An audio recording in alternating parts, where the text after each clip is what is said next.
Bonjour, un petit rapport sur notre premier début de Logos sous Windows 8.1 32 bits via Parallel Desktop version 9 et sous Mac OS 10.9. Au début, vous allez recevoir, comme moi, une version démo qui est valable 15 jours. Quand vous allez la lancer, pas besoin de mot de passe. Il y a un seul profil praticien utilisé, ce n'est pas le vôtre, bien sûr, et vous entrez dans le logiciel. Première chose à remarquer, c'est que les dossiers de l'application et les dossiers fichiers se trouvent au premier niveau du PC. Sur mon écran, vous voyez disque local C, puisque je suis sous Parallèle, et Windows Logos 1, c'est le programme, mais qui ne se trouve pas dans le dossier programme.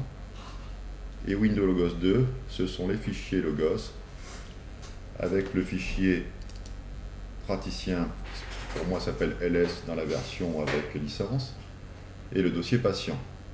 À noter une dernière chose, dans ce dossier patient, vous avez un dossier photo. Je vous expliquerai plus tard, ultérieurement, pourquoi il faut noter que le dossier photo lié à Logos est dans le dossier patient. Cette démo marche pendant 15 jours. Vous pouvez éventuellement travailler votre nomenclature, ça peut être un gain de temps dans cette version démo. Mais dans ce cas, attention, quand vous recevrez votre DSIO de Logos, il faudra alors spécifier que vous voulez récupérer la nomenclature sur laquelle vous avez travaillé. Sinon, vous allez repartir avec la version avec licence, avec une nomenclature vide du travail que vous aurez fait sur la version démo. Quand vous allez recevoir votre version avec licence et l'export DSIO de Logos, il faudra remplacer ces deux fichiers.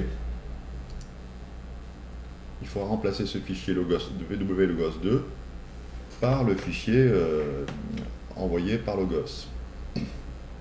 Il se peut que quand vous lanciez Logos, on vous demande de localiser ce fichier Logos 2. C'est extrêmement simple, il suffit de suivre l'arborescence de la demande de Logos.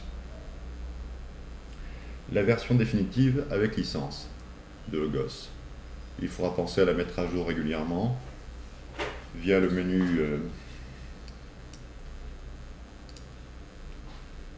qui est ici. Mise à jour de Logos depuis Internet, si vous êtes branché sur Internet comme la plupart des praticiens. Cette version avec licence ne comporte pas de mot de passe.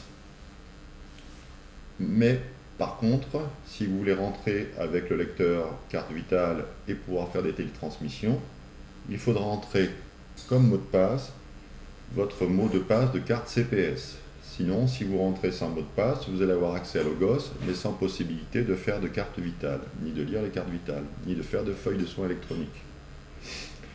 Une fois que ce sera fait, vous pourrez rentrer au choix avec votre code CPS pour faire des télétransmissions, ou sans mot de passe au départ, pour avoir accès à Logos, classiquement sans FSE.